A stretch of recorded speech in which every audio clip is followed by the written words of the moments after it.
कृष्णाय वासुदेवाय देवकीनन्दनाय च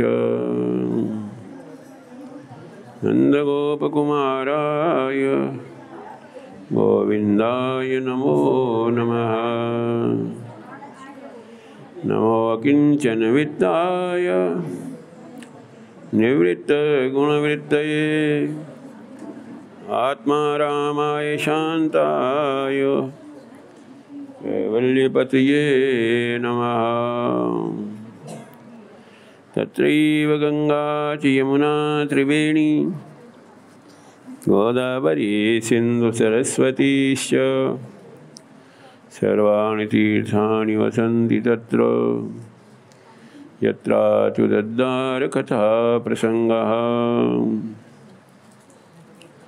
नारायणं नमस्कृत्य नरं चैव नरोत्तमं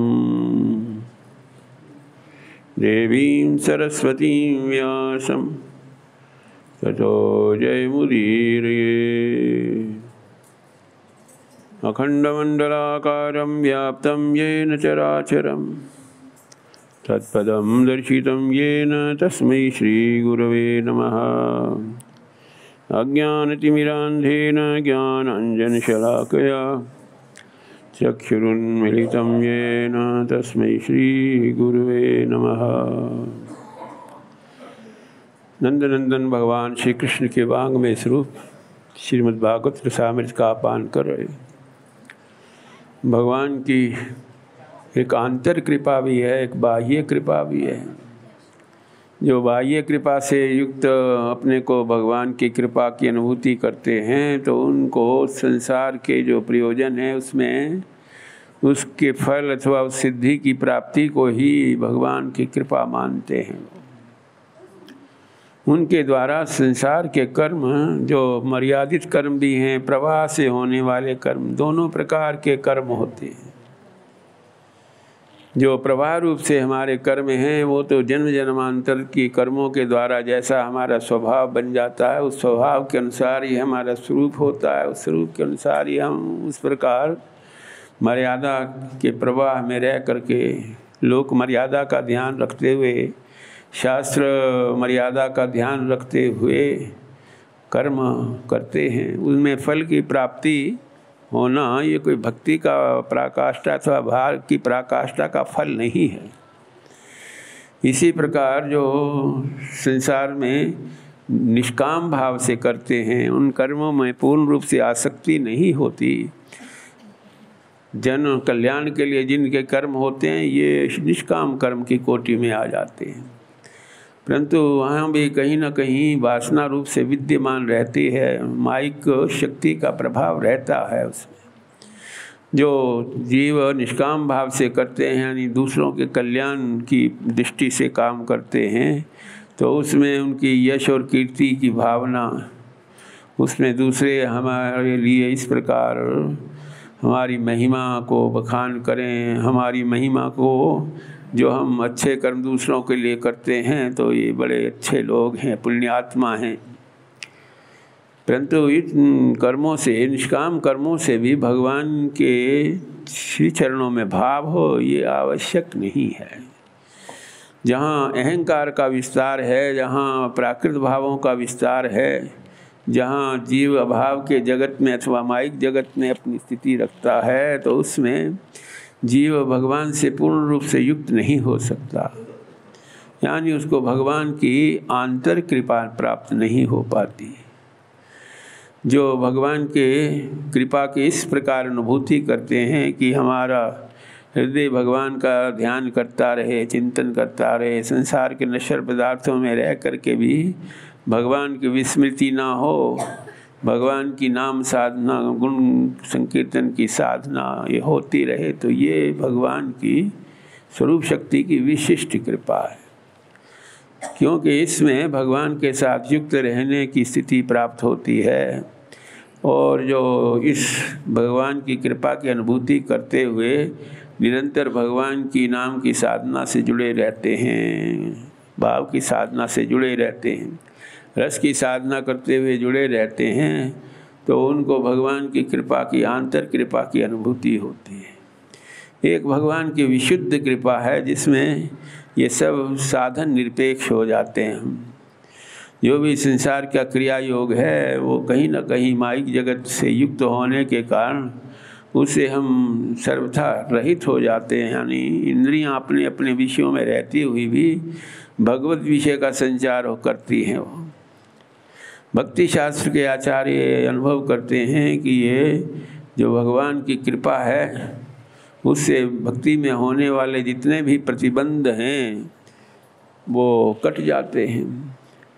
निम्बार्काचार्य भगवान की भक्ति का स्वरूप बताते हुए उसमें जीव तत्व को भगवत तत्व से युक्त करना और जीव तत्व को केवल इस प्रकार अनुभूति होनी चाहिए कि हमारे भगवान लीला पुरुषोत्तम श्री कृष्ण अपनी शक्ति के साथ युक्त रहते हैं। उनके लिए जो साधन की पराकाष्ठा है वो दोनों साधन है, नाम संकीर्तन, श्रीमद् भागवत का रसास्वादन। आने वाले जो विघ्न हैं, बाधाएं हैं, उसकी निवृत्ति का भी हमें ध्यान रखना चाहिए, क्योंकि कभी कभी हम साधना करते करते सिद्ध अवस्था को प्राप्त होने के बाद भी कभी संसार का आकर्षण अथवा माया हमें उस पद से वंचित भी कर सकती है। इसी भगवान के अनुकरण करते हुए, भक्तों का अनुकरण करते हुए जो अपनी स्थिति को भगवान में बनाते हैं तो उसमें कभी कभी प्रतिबिंब रूप से छाया की तरह वो स्थिति रहती है। जिस प्रकार छाया चंचल है, प्रतिबिंब बिंब के अधीन रहता है। जब तक भगवान के साथ हमारा आश्रय पूर्ण रूप से अनुभूत होता है तब वो प्रतिबिंब बिंब को परम आश्रय मान करके साधना करता है। जो माइक जगत के आकर्षण से युक्त हो करके जो संसार के प्रियजनों का अवलंबन की उसको भावना होती है तब तो वो भूल जाता है। हम भगवान के बिंब से युक्त होने के कारण प्रतिबिंब उन्हीं के प्रतिबिंब हैं। इसी प्रकार जो छाया भक्ति है ये चंचल है। महापुरुषों के संग से कभी कभी हमें भाव होता है बड़ा सुख है भगवान के नाम में, भगवान के संकीर्तन में, भगवान की पूजा अर्चा में, भगवान के ध्यान करने में जीव अपनी भौतिक स्थिति में रहता हुआ भी भावमय स्थिति को प्राप्त करता है। देह में रहते हुए भी भावमय देह अथवा सिद्ध देह की, भागवती देह की प्राप्ति करता है।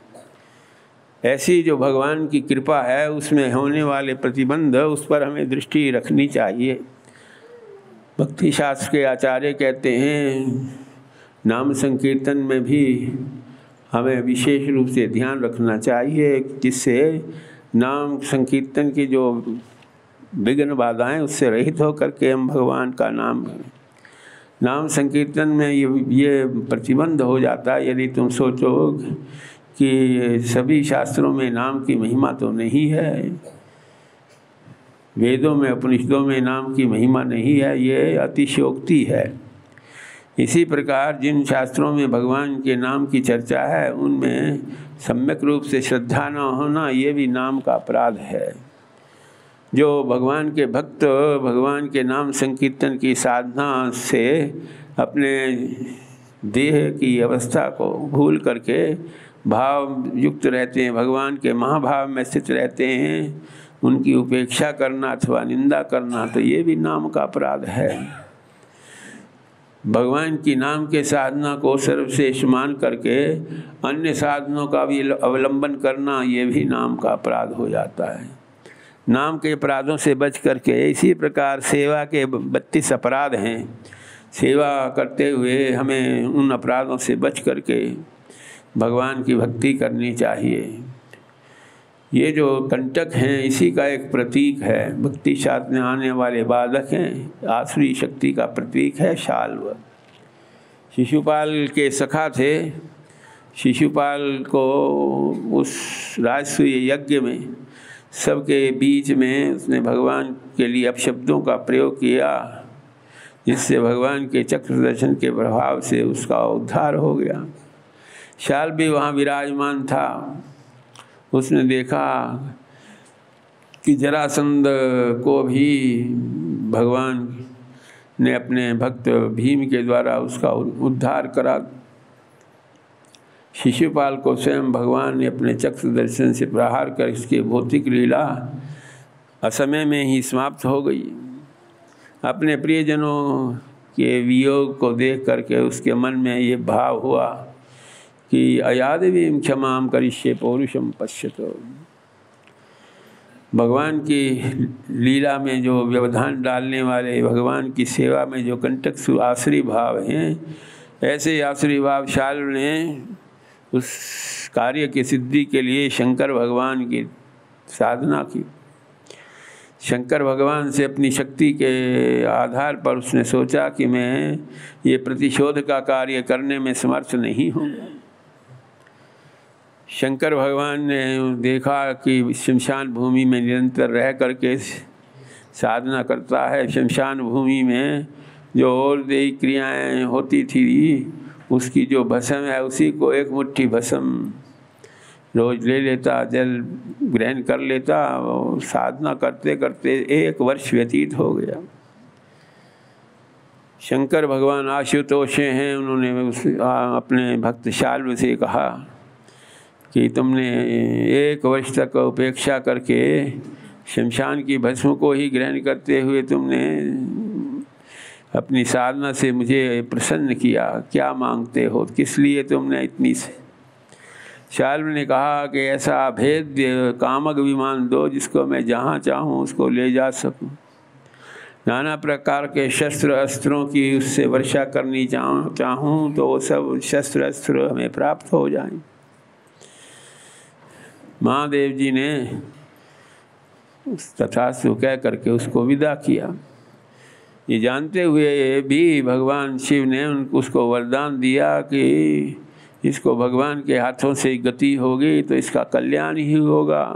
भगवान से द्वेष करते करते भी इसका कल्याण हो जाए, इसलिए भगवान महादेव जी अनुमोदन किया। उस कामक विमान पर आरूढ़ होकर के उसने उसका दुरुपयोग करते हुए जो द्वारका धाम के उद्यान हैं, उपवन हैं, वन हैं, कुंज निकुंज हैं, उनको उजाड़ता हुआ, उनको नष्ट करता हुआ, जब द्वारकावासियों ने भगवान के व्यूहावतार प्रद्युम्न जी से कहा कि आपने जिस प्रकार शंबरासुर की मायिक शक्तियों को समाप्त किया है, इस शाल्व का भी अपने प्रभाव का प्रयोग करें। प्रद्युम्न जी ने उसको उसकी माया विद्याओं को समझ करके कभी वो भूमि में, कभी आकाश में, कभी पर्वतों के शिखर पर, कभी जल तत्व में, इस प्रकार भिन्न भिन्न अवस्थाओं में अपने उस कामक विमान से युक्त हो करके जब उसकी एक एक मायावी शक्तियों का संहार किया प्रद्युम्न जी ने, कुछ समय के लिए उन्होंने सोचा कि अब तो ये निश्चेष्ट हो गया है, परंतु वो एक प्रकार से मायावी था, मायावी विद्या से निश्चेष्ट हो गया था। जब भगवान प्रद्युम्न जी ने उनको इस प्रकार देख करके सोचा कि अब युद्ध से अलग हुए, तभी उन्होंने पीछे से प्रहार करके कुछ समय के लिए उनकी तेजन शक्ति अवरुद्ध हुई।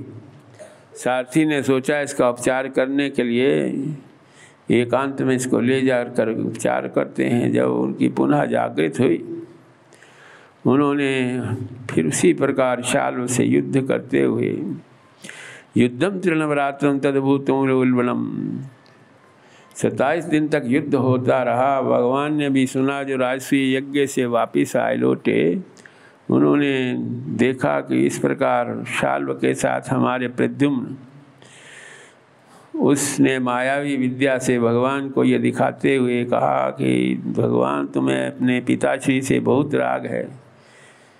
मायावी वसुदेव बना करके उसको दिखाते हुए भगवान से कहता है कि तुम्हारे इस पिताश्री को मैं अभी समाप्त किए देता हूँ। भगवान ने उसकी इस मायावी विद्याओं को देखा तो द्वारकावासी जो चिंतित थे, उन्हें चिंता मुक्त करते कहा, ये केवल मायावी विद्या से वसुदेव की तरह उसने अपनी मायावी संकल्प से इनको बनाया है।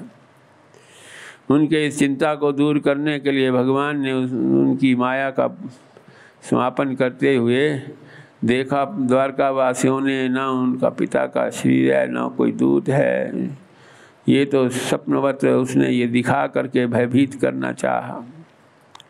भगवान महादेव जी के आशीर्वाद से वरदान से जो शार्दूल को इतना गर्व हुआ, शार्दूल को अपने दिव्य सुदर्शन चक्र से उन्होंने इसी प्रकार उद्धार किया जिस प्रकार इंद्र ने वृत्रासुर को दधीचि ऋषि की अस्थियों से बने हुए वज्र से प्रहार से उसकी मुक्ति की थी। इस प्रकार शार्दूल को भी गति देख करके उनके एक और भी मित्र थे दंतवक्त्र, जिसको रसनेन्द्रिय में ही अनुराग होता है, उसी के प्रतीक आसुरी भाव के प्रतीक हैं दंतवक्त्र। दंतवक्त्र ने अपने शिशुपाल और शार्दूल जो उनके मित्र थे, जैसे हमारा संग होता है वैसे ही हमारी साथी हो जाते हैं, वैसे ही हमारे मित्र हो जाते हैं।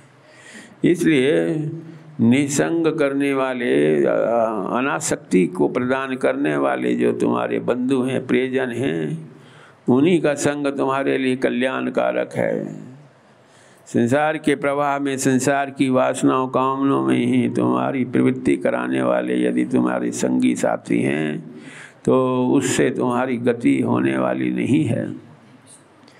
दंतवक्त्र ऐसे ही आसुरी शक्तियों से युक्त असुरों के साथ उसका प्रेम था। उनके चले जाने पर भगवान से ही वो ईर्ष्या भाव से, देश भाव से गदा का प्रहार किया उसने। भगवान की को तो उसकी गदा का प्रहार पुष्प की तरह अनुभव हुआ, परंतु जब गदा का प्रहार भगवान ने किया, कृष्णो पितामहन गुरुव्याम गोदुमुख्या सनाते, कौमोद की गदा से प्रहार किया भगवान ने, उसके हृदय से भी सूक्ष्मतम ज्योति निकल करके भगवान श्री कृष्ण के चरणों में विलीन हो गई शिशुपाल की तरह। दंतवक्त्र भी इसका ये आसुरी भाव का अंतिम जन्म था। महापुरुषों के शाप से शिशुपाल को भी 3 जन्म तक आसुरी भाव को धारण करना पड़ा। दंतवक्त्र को भी इसी प्रकार 3 जन्मों तक धारण करना पड़ा। सुखदेव जी महाराज कहते हैं किस प्रकार भगवान योगेश्वर कृष्ण जो आसुरी भाव से युक्त हैं उनका भी उद्धार करते हुए उनको गति देते हैं। निर्जितो जयति तीसा। जब से दुर्योधन राजसूय यज्ञ में ये संकल्प लेके गया कि भगवान तो इनके साथ ही हैं, मैं महाभारत के संग्राम में इनको अपने वैभव का परिचय दूंगा, पराक्रम का परिचय दूंगा। उन्होंने सोचा कि भगवान तो शस्त्र ग्रहण नहीं करेंगे, ऐसे भगवान की सहायता मिल भी जाए, सहयोग मिल भी जाए, उसका हमारे लिए कोई उपयोग नहीं है। इसलिए उसने बलराम जी से निवेदन किया दुर्योधन ने कि महाभारत के संग्राम में आप हमारे पक्ष में आ जाओ। इससे पूर्व बलराम जी के साथ उसने मैत्री भाव से अपनी कन्या लक्ष्मणा को उनके अनुरोध से सांब को दे करके सोचा कि अब उस बात को स्मरण करके बलराम जी हमारे प्रस्ताव को स्वीकार कर लेंगे।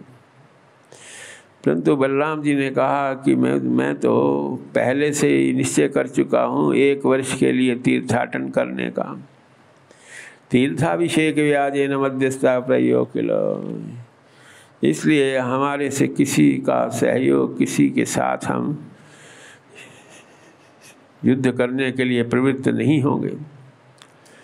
ऐसा कह करके दुर्योधन को तो निराशा हुई और अपने संकल्प के अनुसार बलराम जी 1 वर्ष तक उन्होंने संकल्प लिया जहाँ से हम प्रारंभ करें अपनी तीर्थ यात्रा, वहीं से उसकी पूर्ति भी हो। इन्होंने अपनी तीर्थ यात्रा नैमिषारण्य तीर्थ से प्रारंभ की। नैमिषारण्य तीर्थ जहाँ 88,000 ईश्वर व्यास जी के मुख से निरंतर हरि कथामृत का पान करते रहते हैं, जहाँ निरंतर भगवान के नाम की साधना होती है, जहाँ और कोई प्रयोजन नहीं रहता। ये भक्ति का प्रवाह, भागवत धर्मों का प्रवाह होता रहता है, सुनने को मिलता है। ऐसे नेमी क्षेत्र में उन्होंने जगाम नैमिषम यत्र ऋषिया सत्रमासते, वहाँ उन्होंने महापुरुषों के दर्शन किए, व्यासपीठ पर विराजमान हुए जो आचार्य थे। अन्य तो जितने भी 88,000 ऋषि उठकर बलराम जी का अभिनंदन करने लगे, परंतु अपने अहंकार से युक्त होकर के अपने व्यासपीठ पर विराजमान रहे। उन्होंने ना अभिनंदन किया, न नमस्कार किया। ऐसे व्यासपीठ पर बैठे हुए आचार्य को जब यदि स्वयं आचार विचार का ध्यान नहीं रखे तो उसे आचार्य पद पर, व्यासपीठ पर बैठने का कोई अधिकार नहीं है। ऐसा सोच करके उस पद से उनको रहित किया व्यास जी ने, और उनकी जगह एक श्रोत्रिय ब्रह्मनिष्ठ आचार्य को, महापुरुष को उन्होंने विराजमान कर दिया। उन ऋषि महर्षियों ने कहा कि हम तो ये अपेक्षा करते थे, परंतु यहाँ की व्यवस्था में कभी कभी जो आचार्य पीठ पर विराजमान होते हैं, यदि उनका कोई निकटतम संबंधी होता है, पुत्र होता है या अत्यंत प्रिय शिष्य होता है, तो उसी को वो स्वेच्छा से उस पद पर अलंकृत कर देते हैं। उसमें हमें ये कहने का अवसर प्राप्त नहीं होता कि वो सभी शास्त्रों का रहस्य जानता है अथवा नहीं, अथवा उसी भगवान में कितनी निष्ठा है। ये सब उपेक्षित करते हुए इस प्रकार की व्यवस्था चल रही है जो आपने आज साक्षात देखा। इसलिए आपने जो ये परिवर्तन किया कि इस व्यासपीठ पर जो विराजमान किया जाए, उसमें ये गुण तो होना चाहिए, शास्त्र का जो रहस्य है वो जानने वाला हो, वैदिक मंत्रों का, शास्त्रों को रहस्य जानने वाला हो। इसी तरह उसमें ब्रह्म निष्ठा का भाव हो, भगवान में निष्ठा का भी भाव हो।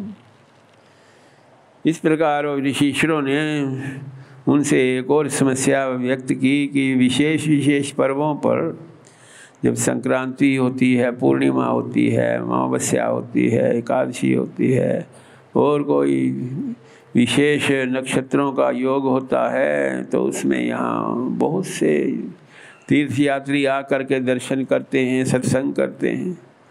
ऐसे में यहाँ इलवल का पुत्र बलवल आकर के व्यवधान डालता है। उससे भी हमारी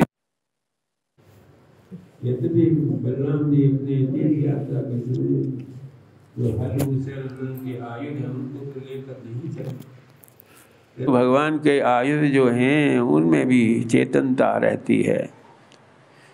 भगवान के आयुध किसी साधारण कारण सामग्री से नहीं बनते, इसलिए उन्होंने स्मरण किया तो वो प्रस्तुत हो गए।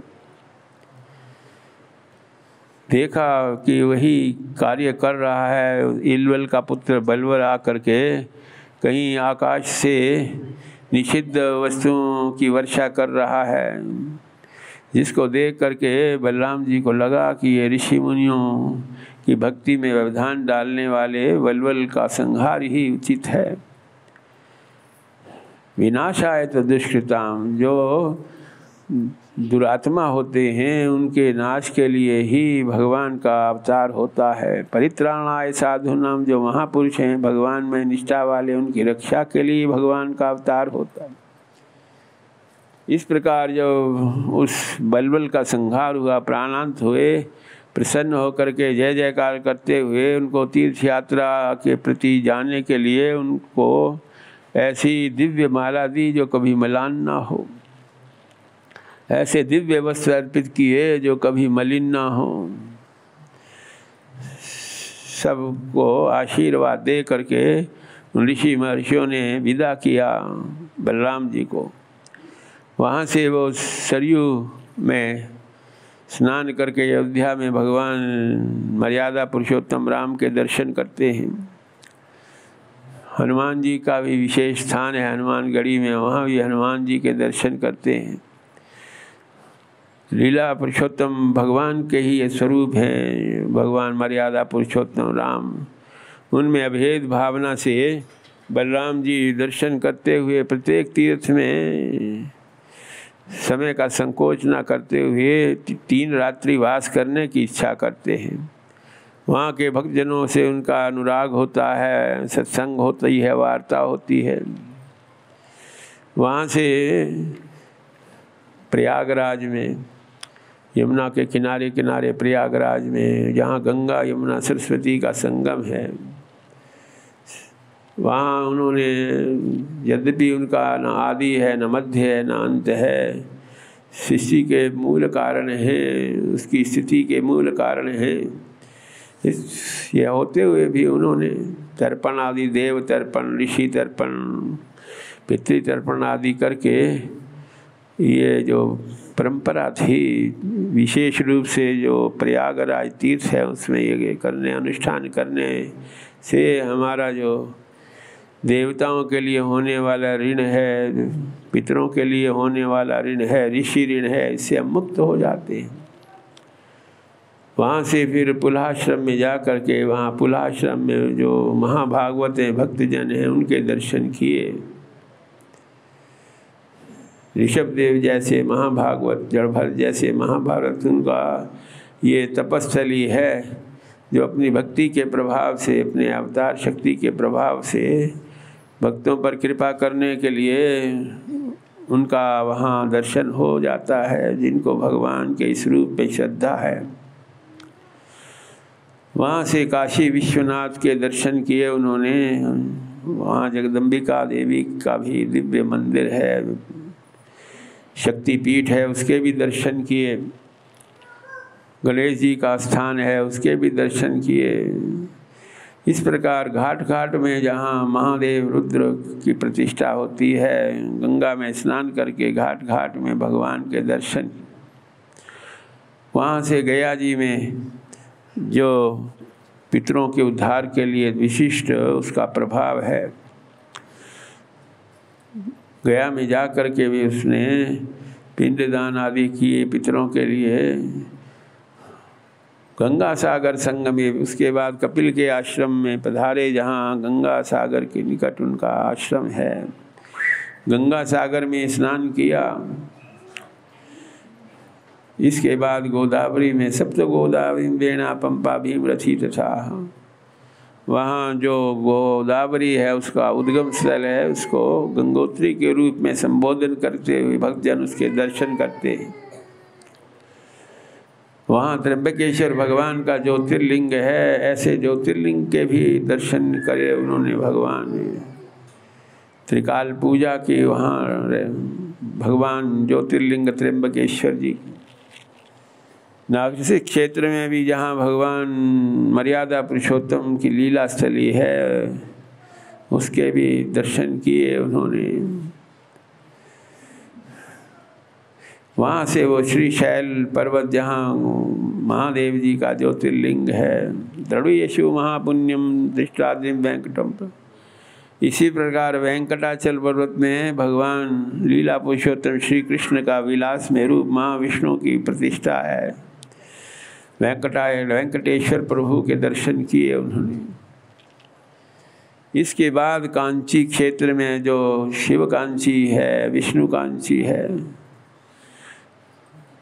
दोनों स्थलों में भगवान महादेव जी और भगवान श्री कृष्ण के विशाल मंदिर हैं, जहाँ अष्टकालीन भगवान की पूजा होती है। वैदिक मंत्रों से उनको जगाया जाता है, वैदिक मंत्रों से ही उनकी पूजा होती है, वैदिक मंत्रों से बाजे गाजे के साथ उनको शयन भी कराया जाता है। ऐसे शिव कांची और विष्णु कांची भगवान के शिव विग्रह के दर्शन करते हुए दक्षिण में कावेरी नदी में स्नान किया। कावेरी नदी के संगम पर ही श्रीरंग मंदिर है, जहाँ वैकुंठ की तरह शोभा है। 7 प्रधान प्रधान द्वार हैं और अंतिम अंतर गर्भगृह में भगवान की प्रतिष्ठा होती है। उनके दर्शन किए उन्होंने। इस प्रकार दर्शन करते हुए मदुरई मीनाक्षी, जहाँ मीनाक्षी देवी की प्रतिष्ठा है, उसके भी दर्शन, जिसको दक्षिण की मथुरा के रूप में स्मरण किया जाता है। जहाँ तीनों समुद्रों का संगम है, ऐसे स्थल में जहाँ कन्या देवी कन्याकुमारी की प्रतिष्ठा है, समुद्र में स्नान किया, कन्याकुमारी के दर्शन किए। रामेश्वर भगवान के भी उन्होंने दर्शन किए, महादेव के ज्योतिर्लिंग के, जिसको स्वयं मर्यादा पुरुषोत्तम भगवान ने स्थापित किया था। वहाँ के दिव्य कूपों में स्नान किया, समुद्र स्नान के साथ साथ।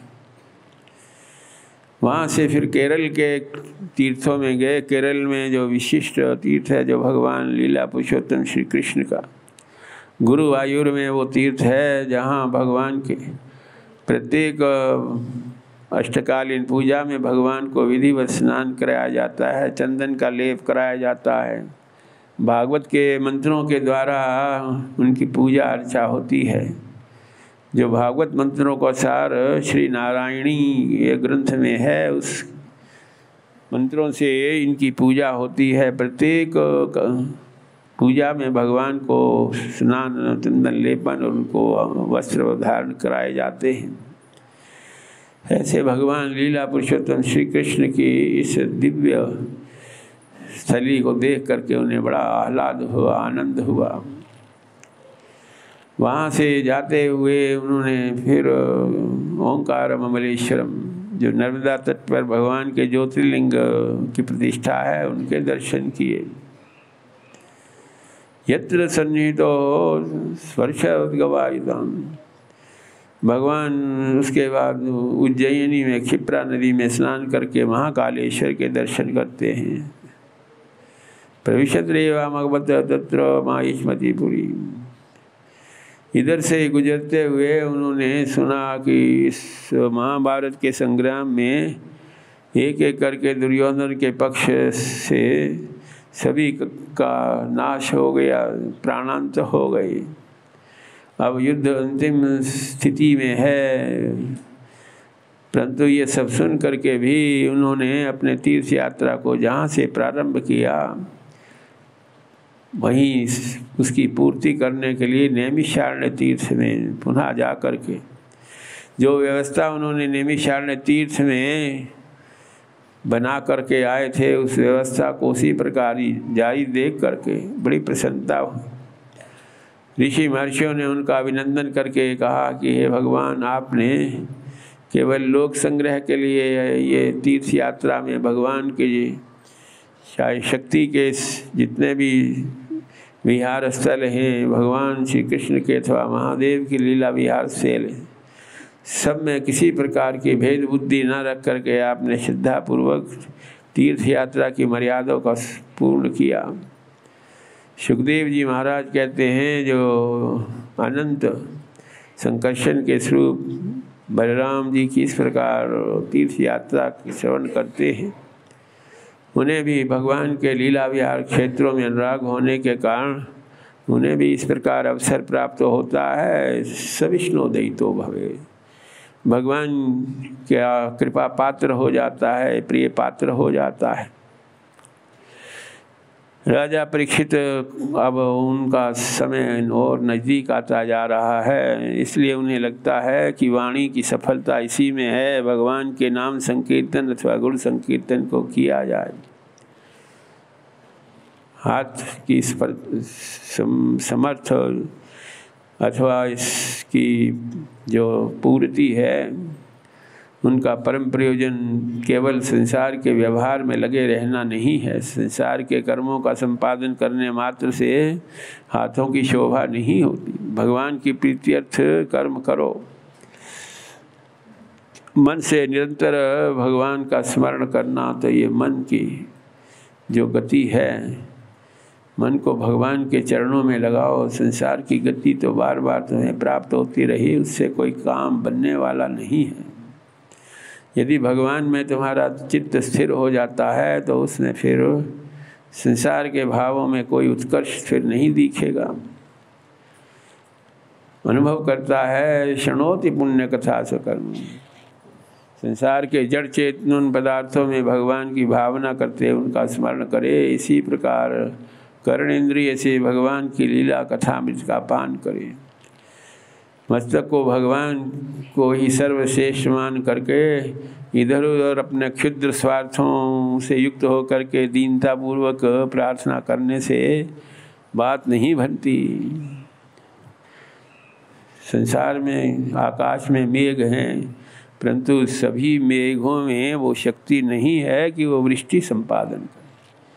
कुछ मेघ ऐसे हैं केवल गरजते हैं, कुछ मेघ ऐसे हैं जो गरजने के बाद वृष्टि तो नहीं करते, कुछ ऐसे हैं जिनमें कुछ जल तत्व होता है उससे वृष्टि करते हैं। इसी प्रकार संसार में सभी इस प्रकृति के नहीं होते कि उनके पास तुम याचना करोगे तो वो दिए देंगे ही। दीनता से संसार के पदार्थों की प्राप्ति के लिए इधर उधर भटकने की अपेक्षा भगवान की शरण ग्रहण करो। भगवान ही सर्वश्रेष्ठ हैं, जिसमें तुम्हारा हित है वो हित संपादन करने के लिए हमेशा अपने भक्तों पर कृपा करते हैं। भगवान के लीला विहार स्थल में भगवान के श्री विग्रह के दर्शन करने का रोज नियम बनाओ। पादोदकानि यानि भजन्ति नित्यम, निरंतर भगवान के पादोदक चरणामृत ले करके संसार के कार्यों को भगवत प्रीत्यर्थ से संपादन करने का प्रयास करो। इस प्रकार उसकी भावना और दृढ़ होती गई परीक्षित की। उसे इच्छा हुई कि हे सुखदेव जी महाराज कोई ऐसे भगवान का दिव्य चरित्र सुनाएं जिसमें भगवान के प्रति हमारा उत्कट राग हो और भी दृढ़ हो। सुखदेव जी ने भगवान के जो लीला कथा है उसमें जो जैसी समाधि जैसी स्थिति हो जाती है, यानी भौतिक देह अथवा भौतिक इंद्रियों की जो गतिविधि है उसके प्रति कोई विशेष प्रभाव नहीं रहता। ये श्रीमद् भागवत भगवान व्यास जी की समाधि भाषा है। संसार के भाव से उपराम हो करके उन्होंने जिस प्रकार भगवान की लीलाओं का चिंतन किया उन्हीं को इस श्रीमद् भागवत में समावेश किया। ऐसे भगवान के चरित्र को स्मरण करते हैं सुखदेव जी महाराज। भगवान के बाल सखा का चरित्र स्मरण करते हैं, निमग्न हृदय भवी। सुखदेव जी उसका स्मरण करते हुए परीक्षित को कहते हैं ये भगवान के सखा थे, बाल सखा। कश्चित ब्राह्मणो ब्रह्मवित्तमाहा। सुदामा जी जैसे बचपन में हमारी स्थिति होती है, जो भगवान कृपा पूर्वक बीज रूपी जो भक्ति है हमारे प्रादुर्भूत होने की वेला में ही उसका संपादन करते हैं, तो फिर नाना प्रकार की साधनाओं में फिर हमारी स्थिति न रह करके भी भगवान से हम स्वाभाविक प्रेम होता है, नैसर्गिक प्रेम हो जाता है। इनका भी यही स्थिति संसार के राग से मुक्त होकर के विरक्ता इंद्रियार्थेषु प्रशांतस्य जितेंद्रिया, अंतर्मुख होकर के सब प्रतिकूल भावों में भी वो शांत बने रहते थे। जो कुछ भी सहज रूप में प्राप्त होता, अधिक श्रम अधिक इधर उधर भागदौड़ से रहित होकर के अपनी लौकिक स्थिति में किसी प्रकार के भी अशांति उनको नहीं होती। जो भी जैसा भी वस्त्र धारण करने के लिए प्राप्त हो जाए उसी में संतुष्ट रहते थे। सुशीला उसकी पत्नी थी, वो भी अनुकूल उनके।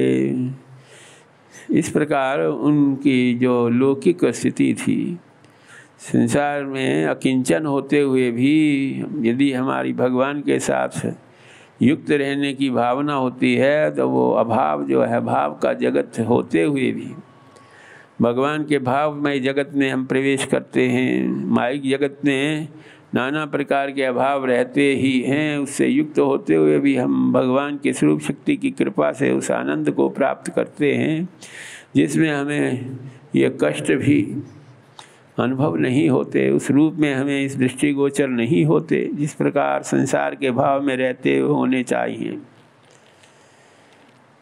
बार बार अपने मित्र का स्मरण कराते वो अपनी धर्मपत्नी को, तो वो कहती है आप स्मरण तो उनकी प्रायः रोज ही कर लेते हो, परंतु जाने के लिए संकल्प नहीं कर रहे हो। अब तो वो हमारे सुदामा कुटी के और भी नज़दीक आ गए हैं, इसलिए अब आप उनके दर्शन करने की इच्छा आपको बनी रहती है। अब दर्शन करने का संकल्प, जब भगवान चाहेंगे बुलाएंगे तो हम अवश्य जाएंगे। सुदामा जी को भगवान के प्रति जब से गुरुकुल से वियुक्त हुए तब से उनको भगवान के दर्शन नहीं हो सके। इतने अवधि पर्यंत उन्होंने बार बार सोचते हुए भी वो भगवान के दर्शन नहीं कर पाए। इसमें कुछ जो गोलोक धाम अथवा नित्य वृंदावन धाम में कुछ इस प्रकार उनसे अपराध हुआ होगा, जिसके कारण भगवान के दर्शन से, भगवान की इच्छा से ही हम धराधाम में भगवान की लीला में प्रवृत्त होते हैं। कहाँ सांदीपनी ऋषि के यहाँ दोनों की विद्या अध्ययन हुआ। इनका विद्या में तो उतना मन नहीं था, परंतु सेवा भाव था इनमें। इस सेवा भाव से युक्त होने के कारण ही वो भगवान के प्रिय पात्र हुए, भगवान के बाल सखा हुए।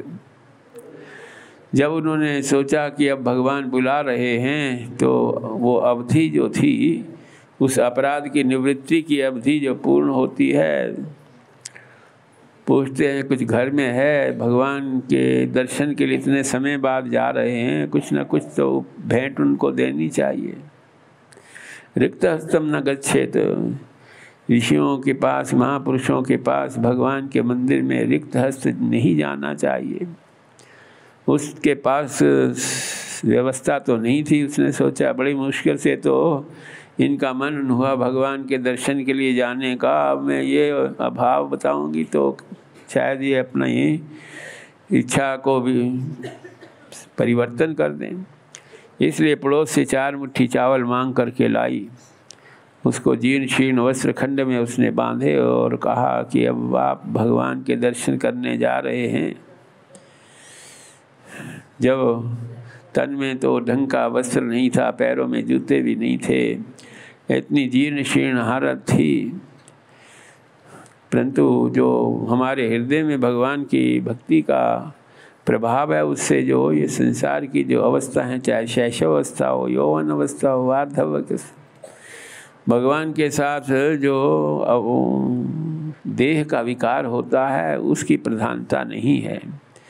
देह में चाहे हम वार्धक्य अवस्था को भी प्राप्त कर लेते हैं, परंतु हमारे शैशव भाव का जो संस्कार है वो लुप्त नहीं होता। इसी प्रकार कभी कभी हम होते तो मनुष्य प्रकृति के हैं, मानवीय प्रकृति के हैं, परंतु उसमें हमारे में दैवी वृत्ति का, दैवी संपत्ति का संचार होने से मानव होते हुए भी देवी शक्ति से युक्त होते हैं। इसी प्रकार कभी कभी पशु के रूप में, पक्षियों के रूप में स्थिति होते हुए भी भगवान के भाव से युक्त होने की हमें स्थिति प्राप्त होती है। यानी पशु भाव में रहते हुए हम भगवत भाव से युक्त हो सकते हैं। जैसे हमारी निष्ठा है भगवान के प्रति, वही हमारा वास्तव में स्वरूप है। इसलिए बाह्य दृष्टि से देखने से पशु में भी भगवत तत्व का भाव हो सकता है, जीर्ण शीर्ण शरीर वाले में भी भगवान की तरह भाव हो सकता है, उसमें काल का प्रभाव नहीं रहता। भगवान की भक्ति में ऐसा सोच करके सुदामा जी अपने को उसी प्रकार भगवान के बाल सखा, भगवान के बारे में भी उसी प्रकार सोचते हैं जिस प्रकार गुरुकुल में भगवान के दर्शन किए, उसी प्रकार भगवान में किसी प्रकार का विकार नहीं होता। काल का प्रभाव भगवान में अथवा भगवान के भक्तों में नहीं होता। मार्ग में जाते हुए देखा तो जिनको केवल बाह्य वेश को देखते थे वो कहते थे सुदामा जी, अब ये इतना समय तो आपने भगवान की याद में बिता दिया, अपने अभाव के जगत में रहते हुए भी आपने शांतिपूर्वक आपकी गृहस्थी चलती रही। अब ऐसी अवस्था में कैसे पहुँचोगे? बहुत दूर है द्वारका धाम तुम्हारे पोरबंदर सुदामा कुटी से। भगवान ने अनुभव किया कि हमारे सुदामा बाल सखा को कुछ मार्ग में लोग हतोत्साहित कर रहे हैं, इसलिए उन्होंने गरुड़ जी को भेजा और गरुड़ एक क्षण में ही उनको ला करके उसने द्वारका धाम में प्रस्तुत कर दिया। देखते हैं एक ही तरह के प्रकृति के जो महल हैं उसमें अनंत महल हैं, जहाँ भगवान के अनंत शक्तियों का पदार्पण होता है। उस महल में भगवान कहाँ विराजमान होंगे? किसी द्वारपाल से पूछते हैं कि भगवान कहाँ विराजमान हैं, उनके दर्शन करने। द्वारपाल ने कहा कि कहो आप भगवान के बाल सखा हो, कैसे तुम बाल सखा हो? मथुरा में भी तुम्हारे दर्शन नहीं हुए और द्वारका धाम में भी इतना समय व्यतीत हो गया, तुम्हारे कभी दर्शन नहीं हुए। भगवान ने सोचा कि हमारे भक्त को नाना प्रकार के शंकाओं से विलंब हो रहा है, स्वयं अपनी 7 ड्योढ़ियों को पार करते हुए जा कर के सुदामा जी को हृदय से लगाया। सुदामा जी को बाहों में भर करके अपने सिंहासन पर विराजमान किया। अष्टप्रधान शक्तियों ने भगवान के इस प्रकार सुदामा के प्रति आसक्ति को देख करके निवेदन करती हैं कि हम जल की व्यवस्था करती हैं, इनके पैर धोने की व्यवस्था। परंतु जब स्वर्णिम कलश में जल लाया गया रुक्मिणी के द्वारा, भगवान ने अपने नेत्र के अश्रु बिंदुओं से उसके पाद को पखार करके बड़ा आश्चर्य हुआ कि इस अकिंचन अवधूत ने कि उनसे ऐसा तप किया जो भगवान इतने समर्पित हैं इसके प्रति। किमनेन कृतम पुण्यम अवधूतेन भिक्षुना। रात्रि को भगवान ने अपने ही सेज पर सुदामा को विश्राम करने के लिए शयन कराया, परंतु इतने समय बाद सुदामा जी का संपर्क हुआ, इसलिए गुरुकुल की सब बातें जो उनको स्मरण हो आई। गुरुदेव हम दोनों से कितना प्यार करते थे, जो भी कार्य होता हम दोनों एक साथ कार्य करते थे। ये मया गुरुना वाचा तरंदन जो भवानम, ऐसे गुरुदेव की कृपा से ही हम संसार सागर को पार कर पाते हैं। किसी समय वर्षा काल नज़दीक आने पर गुरुदेव ने हमें आज्ञा दी कि इससे पहले ही ये सब समिधा आदि का संग्रह हो जाना चाहिए, वर्षा ऋतु में फिर वो संभव नहीं होगा। उनके आदेश का पालन करके हम वृक्ष पर चढ़े और सुदामा जी उन सब समिधाओं को एकत्र करते रहे। अपने शक्ति से भी अधिक भार ले करके हम प्रस्थान कर रहे थे गुरुकुल में कि रास्ते में इतनी वृष्टि हुई, अतिवृष्टि हुई। सारी रात उन समिधाओं की सुरक्षा के लिए किसी विशाल वट वृक्ष के नीचे अपनी चिंता ना करके उन समिधाओं की चिंता में ही सुबह हुई। ढूंढते ढूंढते हमारे गुरुदेव आए, कहने लगे हे बेटा तुमने इतना अपने शरीर को कष्ट दे करके हमारी सेवा की है। संसारी जीवों को अपनी आत्मा, अपने प्राण, अपने देह से बड़ा अनुराग होता है, उसके सुख के लिए, उसके आनंद के लिए ही प्रयत्नशील रहते हैं, परंतु तुमने विशुद्ध भाव से हमारी सेवा की है। तुम्हारी सेवा से मैं संतुष्ट हूँ। सत्या संतु मनोरथा, तुम सभी के जीवों के मनोरथ को पूर्ण करने की सामर्थ्य रखोगे। इस प्रकार गुरुदेव के अनुग्रह से ही जीव पूर्णता को प्राप्त करता है, शांति को प्राप्त करता है। भगवत भाव से युक्त होने का भाव गुरु कृपा से ही प्राप्त होता। नास्ति तत्वं गुरु परम, गुरु तत्व से और कोई श्रेष्ठ तत्व नहीं होता जो जीव को परमार्थ के मार्ग में लगाए। भगवान ने रात्रि विश्राम करके सुबह हुई, अपने सुधर्मा सभा में उनको विराजमान किया और एक एक करके सभी उनको दर्शन करने के लिए पधारे। जिसने सुना ऐसे सुदामा जी पर भगवान इतने अनुरक्त हैं, अपने हाथों से उनकी सेवा कर रहे हैं, शयन करा रहे हैं, भोजन करा रहे हैं, स्नान करा रहे हैं। दर्शन करते करते सब अपने अपने स्थानों पर सुधर्मा सभा में विराजमान हुए। भगवान ने कहा, सुदामा जी इतने समय बाद आए कि मेरे लिए क्या भेंट लाए हो? अन्वाप्य हृतम भक्तई प्रेमना भूरिये में बदे। भगवान के लिए थोड़ी वस्तु भी बहुत हो जाती है यदि श्रद्धापूर्वक प्रेम पूर्वक वो प्रस्तुत की जाए। इसलिए भगवान कहते हैं पत्रम पुष्पम फलम तोयम। एक पत्ता हो, एक पुष्प हो, एक फल हो, जल के कतरे हों जो भक्ति पूर्वक देते हैं, तदहम भक्ति प्रथम अश्नामी प्रेतात्मा। मैं श्रद्धापूर्वक उनके इस भाव से संतुष्ट हो करके ग्रहण करता हूँ। परंतु ये सब अपनी महत्ता बताते हुए भी, अपने भक्त वांछा कल्पतरु स्वभाव को बताते हुए भी उनके मन में, सुदामा के मन जो है द्रवित नहीं हुआ। उन्होंने देखा कहाँ इतना भगवान का वैभव, और कहाँ हमारे इस प्रकार के जो तंडुल हैं जो फटक करके अलग कर दिए जाते हैं, उन्हीं को हम भगवान को भेंट करने के लिए आए हैं। भगवान ने सोचा तो ऐसे तो ये स्वेच्छा से नहीं देगा, इसलिए स्वयं उसकी आँख में पोटली को निकाल करके अपने कर कमलों से उसकी गांठ खोली।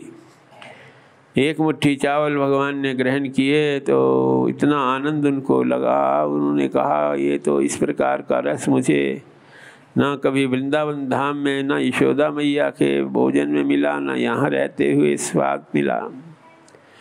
ये तुम्हारी भक्ति का प्रभाव है। उस एक और मुट्ठी ग्रहण करने की इच्छा की उन्होंने।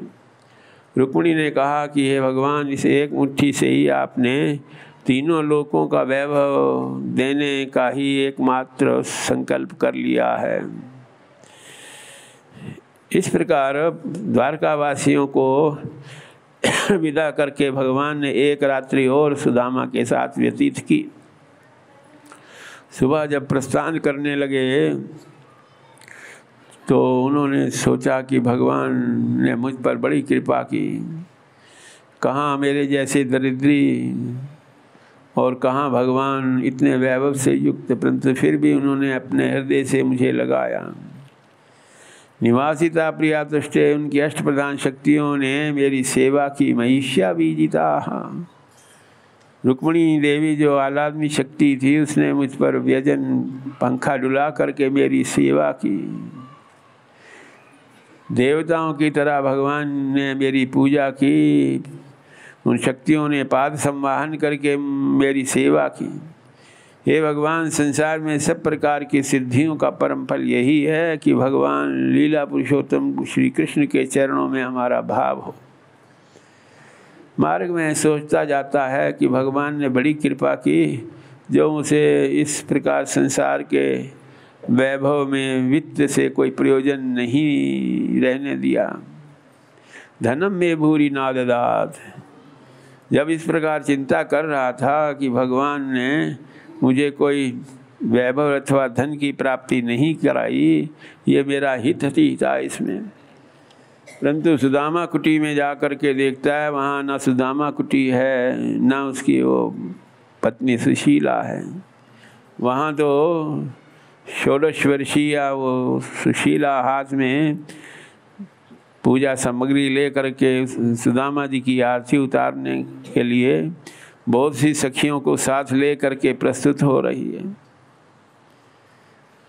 उसने भगवान के ही ये कृपा से ये सब वैभव हुआ। ये 2 रात्रि में ही ये भगवान ने सब वैभव यहाँ बना दिया।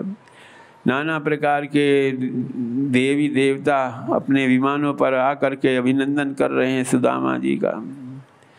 सुदामा जी की ये स्थिति देख करके उसने नेत्र बंद करके भगवान का ध्यान करते हुए सोचा कि हे भगवान, आपने मुझे इस संसार के वैभव में उलझा दिया। ये देवलोक की तरह यहाँ की शैया, यहाँ के परिकर, यहाँ के सब प्रकार की सामग्री, यहाँ के जो सेज हैं, पर्यंक हैं,